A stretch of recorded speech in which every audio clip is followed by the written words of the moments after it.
falling for nobody else but you. Thank you for joining us in this episode of Cooking with Jean. I'm Jean Lanahan from East Wind Lobster and Grill right here in Buzzards Bay. Today we're going to be cooking up a delicious swordfish dinner, which is swordfish with capers and tomatoes. Of course, it has a little bit of garlic and some other spices, some wine and some chicken broth. We're going to be serving that over some, or aside some white rice. So stay tuned. It's going to be one delicious show. You caught my eye, and I've got a feeling I'm falling. Today's swordfish comes from Florida, from the warmer waters in Florida. Generally in the summertime we have our local swordfish, but this time of year we have to rely on other areas. Swordfish sort of migrate, so they're down with the warmer waters. We're going to pan sear our swordfish or saute our swordfish in one pan. In another pan we're going to make a tomato and caper sauce, which is going to be a great accompaniment to this swordfish. So I'm going to get started with just chopping. I did already chopping and dicing of some items. I'm going to add a little bit more basil and some fresh parsley. Fresh parsley is key in a lot of recipes. It's just so vibrant and fresh tasting and looking, and it's just delicious. So I'm just going to mince up some basil and parsley to add to what I already have with the basil. This is fresh parsley as well, fresh basil as well. In the summertime we actually grow our own herbs. I have my own little plant here with parsley that we use all year long. To get started, I'm going to season my swordfish with some house spice, which is just basically a little bit of onion, garlic, salt and pepper, some parsley. It's going to give it a little bit of seasoning. We're going to sear this swordfish off in one pan, and we're going to make a light tomato sauce in another pan. It's light and delicious and healthy, and it's ready in a snap. We're going to get our grill pan nice and hot before we add our swordfish. Just going to add a little bit of olive oil here. That's probably about a teaspoon, actually. That's about it. It's going to expand a bit, so we're going to add our swordfish to get a nice little crust on it. So let's start with that. I want to hear a nice sizzle when we put this into the pan. That's a beautiful sound.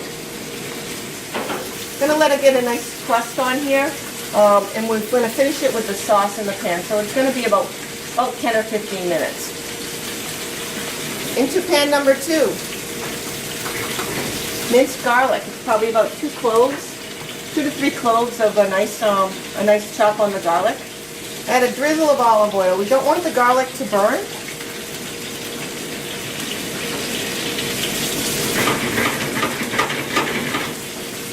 It smells delicious already.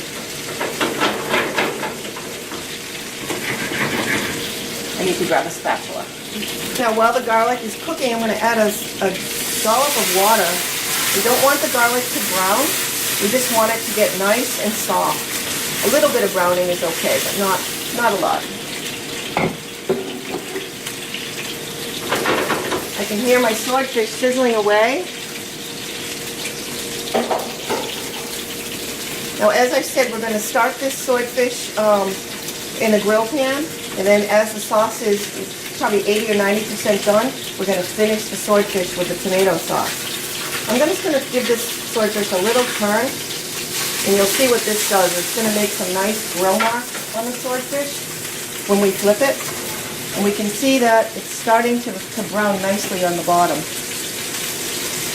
But it's definitely not anywhere near done. So swordfish of this size, this is about 1 1/3 pounds, more than enough for 2 people. About 1 inch thick. To the garlic, we're going to add, this is about a pint of grape tomatoes. You can add cherry tomatoes, whatever your favorite tomato is. Whole tomatoes, canned tomatoes. We're going to just use a pint of some nice grape tomatoes. So the liquid is going to,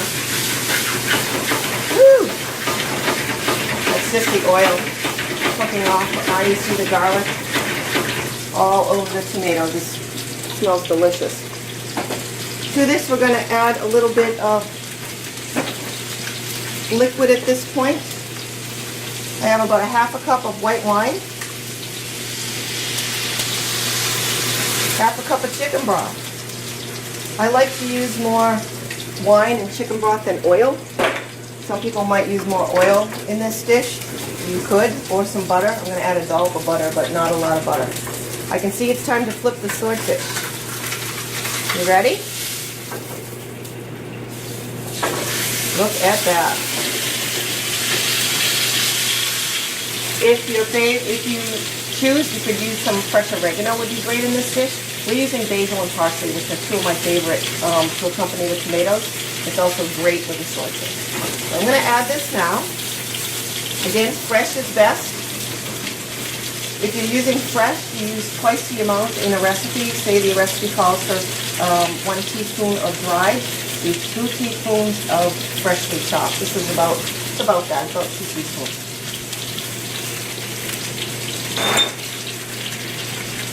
To this, we're going to add some capers. Capers are in the olive family. They're a little bit salty, so we're not adding any other salt than what we already added to the swordfish to start with, which was not a lot. Lemon. Lemon makes fish better. Delicious. Again, we want this to reduce a little bit. The tomatoes are starting to pop. So they're 90% cooked through. The garlic is nice and soft. And I'm going to add our sauce.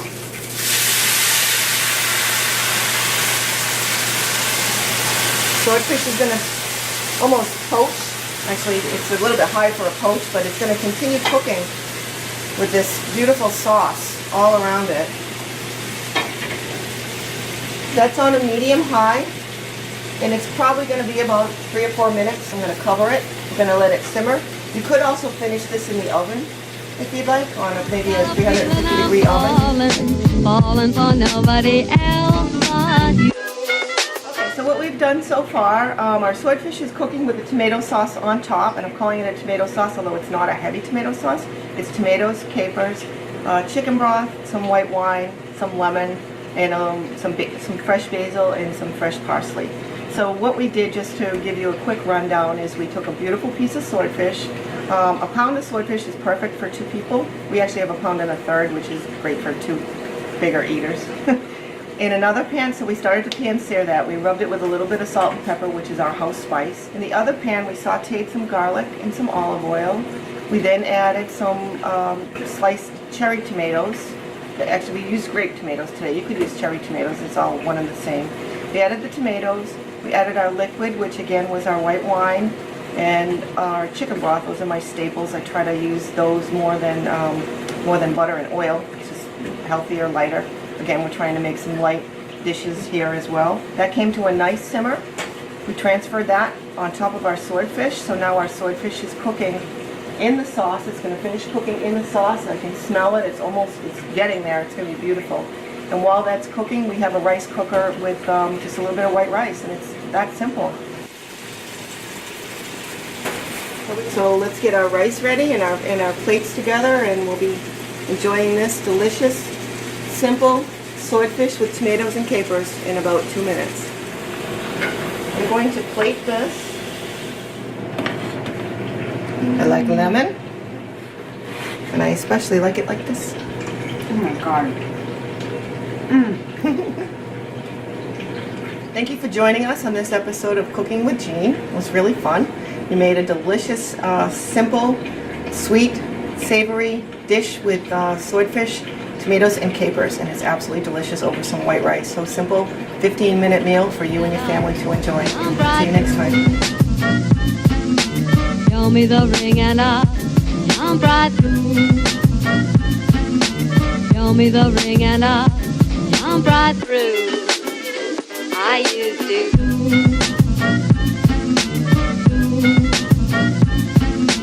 Through. I used to. Through. I used to. Through. I used to.